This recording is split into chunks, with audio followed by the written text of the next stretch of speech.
الحمد لله وكفى وسلام على عباده الذين اصطفى أما بعد. قال الله تبارك وتعالى في كلامه العزيز: أعوذ بالله من الشيطان الرجيم. بسم الله الرحمن الرحيم. محمد رسول الله صدق الله العظيم. يا صاحب الجمال ويا سيد البشر، من وجهك المنير لقد نور القمر، لا يمكن الثناء كما كان حقه، بعد الخدا بزرگتوی قصہ مختصر. شیخ نصیب جلوہ افروز ساتین علم و فن، معزز سامعین کرام، انجو اصلاح البیان کے اختتامی پروگرام میں مجھے جس موضوع پر لنگوشائی کرنے کا موقع ملا ہے وہ ہے سیرت النبی صلی اللہ علیہ وسلم. دوستو، ایک مومن کے لیے، ایک مسلمان کے لیے، ایک کلمہ گو کے لیے نبی کی ذات گرامی ہر لحاظ سے مرکز و محور ہے. وہ ایمان اعتقاد کا منبع ہے. یہ مشرقی، یہ مغربی، یہ شمس و قمر، یہ ارض و سما نبی صلی اللہ علیہ وسلم کی ذات کے اندر گم ہے. اس کی عقیدت کی آن ہر رنگ و بو میں، لالا و پھول میں، پھولوں کی مہک میں، بلبل کی چہک میں، ہوا کی لہر میں نبی کی جلوے دیتی ہے. مگر نبی تو ہماری پہچان کے حد سے بھی بالا کر ہے. جو فلسفیوں سے کھل نہ سکا اور نقطہ اوروں سے حل نہ ہوا، وہ آزی کی کملی والے نے بتلا دیا چند اشاروں میں. عاشقان نبوت،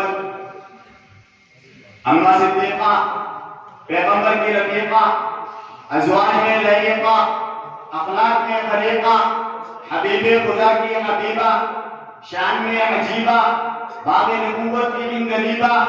وہ فرماتی ہے کانا خلقہ القرآن، سارا قرآن پیغمبر کی سیرت ہے.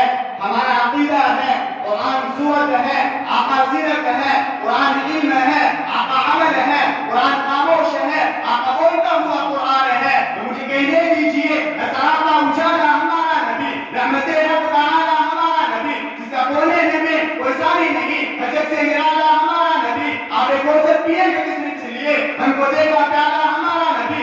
آمینہ کا دلالا ہمارا نبی. یتیموں ضعیفوں کا فریاد سن، لبے کسوں کا سہارا ہمارا نبی. نبوت کے تارے نثارے نبی، چاند سارے کا سارا ہمارا نبی. اب نہ کوئی نبی قیامت تلک آئے گا، اب قیامت تلک ہے ہمارا نبی.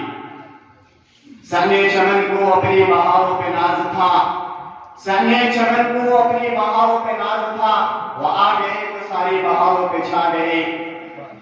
عزیزان محترم، ذرا آگے چلتے ہیں اور میرے محبوب صلی اللہ علیہ وسلم کی جامعیت اور عالمگیریت کا اندازہ لگاتے ہیں کہ عبادات کے اندر خشوع خضوع کا نور بھرا تو میرے محبوب بنے، معاملات میں فکر و حکمت میں موتی بکھیرے تو میرے محبوب بنے، معاشیات کو پروان چڑھایا تو میرے محبوب بنے، سیاسیات کو عمل میں لایا تو میرے محبوب بنے، رشتوں نے حلاوت پیدا کی تو میرے محبوب بنے، طویل المثال ذمہ سالاری کی تو میرے محبوب بنے، دشمنوں کو پتھر کھا کر دعائیں دی تو میرے محبوب بنے، بیٹی کو قائم و دائم کیا تو میرے محبوب بنے، بدی کو جب سے اکھاڑ پھینکا تو میرے محبوب بنے، حق کا نبار کیا تو میرے محبوب بنے، باطل کا قلا قما کیا تو میرے محبوب بنے، غزے کے عرش و فرش پر توحید کے پرچے لہرائے تو میرے محبوب بنے.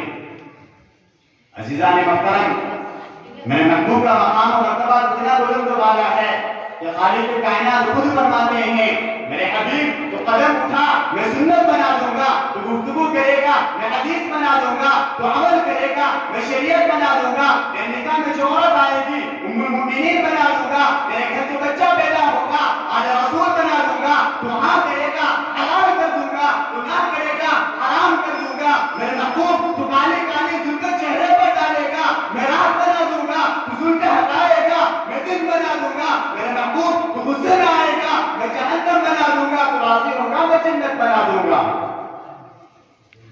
سامعین محترم، ذرا آگے چلتے ہیں تو شاعر رسول سیدنا حسان بن ثابت میرے محبوب کے حسن و جمال کو اس طرح بیان کرتے ہیں وَأَحْسَنُ مِنْكَ لَمْ تَرَ قَطُّ عَيْنِي وَأَجْمَلُ مِنْكَ لَمْ تَلِدِ النِّسَاءُ خُلِقْتَ مُبَرَّأً مِنْ كُلِّ عَيْبٍ كَأَنَّكَ قَدْ خُلِقْتَ كَمَا تَشَاءُ. یہ ہے میرے محبوب صلی اللہ علیہ وسلم کی حیات طیبہ جس کا ہر لحظہ ہر لمحہ ہمارے لیے اسوہ حسنہ بنا. وآخر دعوانا الحمد للہ رب العالمین.